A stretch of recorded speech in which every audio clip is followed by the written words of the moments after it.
कोल्हापूर जिल्ह्यामध्ये झालेल्या सर्वच निवडणुकांमध्ये महायुतीला भरभरून यश प्राप्त झालेलं आहे. काँग्रेस आणि महाआघाडीला मतदारांनी नो वेअर केलेलं आहे. कुठेही त्यांची सत्ता नाही आहे. आणि त्यामुळं अशा प्रकारचे डबिंग केलेले व्हिडिओ प्रसारित करून या ठिकाणी माझ्यावर आरोप केले गेलेले आहेत. या संदर्भात मी कायदेशीर तज्ज्ञांची चर्चा करतोय आणि लवकरच कायदेशीर कारवाई या संदर्भात करण्यात येईल. कोणी नेमका व्हिडिओ केला असं म्हणणं आहे, मग व्हिडिओचा वापर राजकारणासाठी केला जातो असं तुम्ही म्हणता? निश्चितपणे मी आत्ताच तेच बोललो की राजकारणामध्ये संपूर्ण संपल्यानंतर चर्चेत राहावं यासाठी काही महाआघाडीच्या नेत्यांनी अशा पद्धतीनं हा तर व्हिडिओ पूर्वी त्यांनी आणला होता निवडणुकीच्या तोंडावर महापालिकेच्या. म्हणजे 16 तारखेला निवडणूक झाली, 14 जानेवारीला व्हिडिओ प्रसारित केला होता. पण मतदारांनी तरी देखील त्यांना नाकारलं आणि आमची सत्ता दिली आणि परत एकदा तोच व्हिडिओ आता पुढे येतोय.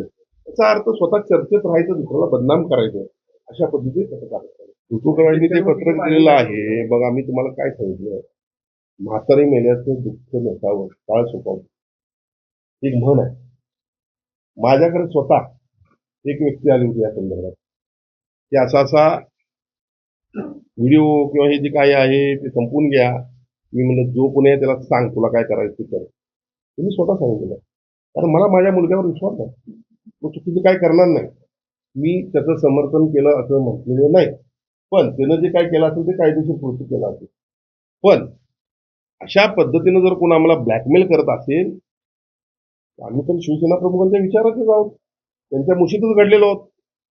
आणि म्हणून या कोल्हापुरात तरी किमान अशा पद्धतीचं ब्लॅकमेलिंग, आता मी बोलायला गेलो तर ते पण भरपूर आहे, कारण मला फालतू ब्लॅकमेलरला उत्तर कुठलं द्यायचं नाही ना. ते आमची नंतर महानगरपालिकेची गट आमचं बघून गेली. त्याच्यामध्ये अनेक मंत्री तुम्ही त्याचे आयोजनेच आहे. बघा, अनेक अनेक अनेक अनेक लोक मंत्री आहेत, अनेक लोक आमदार आहेत, मोठ्या संस्था आहेत, सगळ्यांचं मोठं आहे. माझं काहीच नाही ना. अजून एक 10-15 दिवसांनी आणखी व्हिडिओ व्हायरल करण्याचा तुम्ही इशारा देतो. 100 करा. विधानसभेत केला तुम्ही, महापालिकेत केला आणि 100 करा. काय फरक पडतो? कायदेशीर आम्ही कारवाई करू. आता आम्ही पण काय बसणार आहे? काय पण करा. राज्याच्या विधिमंडळाचा आता अधिवेशन सुरू आहे. तुम्ही राज्याच्या विधिमंडळाच्या मंत्रिपद तुमच्याकडे हो. सांस्कृतिक कार्य मंत्री सन्माननीय नामदार चंद्रकांत पाटील साहेब कोल्हापूर दौऱ्यावर आहेत. आपण त्यांना प्रश्न विचारावा, हा काय नियम आहे, काय कायदा आहे. मला वाटतं अयोध्येला आपल्याला बोलत होतं ना. हो, त्याला प्रश्न विचारावा. या सगळ्या पाठीमागे आमदार सतीश पाटील बघा, आता मला तर तसंच वाटतं, कारण त्यांनीच हा व्हिडिओ काढला होता त्यावेळेला, पुन्हा तो व्हिडिओ येतोय. मग मी काय समजायचं सांगा तुम्ही? ते दूध थोड्या माणसाला सुद्धा कळते, मुलाला सुद्धा कळेल, असं चुकीचं आहे. माझं म्हणणं हेच आहे. बघा, निवडणुका येत असतात, जात असतात. इतकी वर्ष तुम्ही सत्ता भोगली, आम्ही लाट्या काट्या खाल्ल्या, आम्ही विरोधी पक्षात होतो. आता सत्ता लोकांनी तुमच्या निष्क्रियतेमुळे लोकांनी आम्हाला सत्ता दिली. कुठंतरी अशा पद्धतीनं काम करू. रविकरण इंगवलेंचा तुम्ही उल्लेख ब्लॅकमेल असं करता, काय नेमकी त्यांची ब्लॅकमेलिंगची? मला त्या व्यक्तीबद्दल कुठलंही उत्तर आपल्याला द्यायचं नाही. माझं विनंती आहे.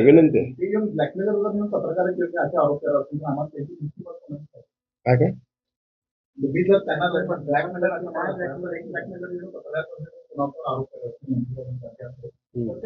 ब्लॅकमेलिंग करते मीडिया पण केलं पाहिजे. आता हे आपण शोधून काढलं पाहिजे ना. तुमच्याकडे काय कोल्हापूर शहरातल्या अनेक लोकांना माहिती आहे. मी सांगायची काय गरज आहे? मी एखाद्या ब्लॅकमेलवर बोलणंच मला उचित समजत नाही. माझं ते स्टँडर्डच मी समजत नाही. मी काय तुम्हाला सांगितलं की सतेज पाटील हे विधान परिषदेचे गटनेते आहेत. त्यांनी मला विचारलं, त्यांचा मान ठेवावा म्हणून मी आधी पत्रकार घेतला. मी कुठल्याही ब्लॅकमेलर 302च्या खटल्यातल्या आरोपीला मी उत्तर देणार नाही. ह्यांचं राजकीय कुणापासून तुम्ही काय केलं? आता तुम्ही ते राजकारणात गेला तर आता मग ते मी त्यावेळेस दुसरीच पत्रकार परिषद घेतो त्यासाठी. आजची पत्रकार परिषद त्यासाठी नाही आहे.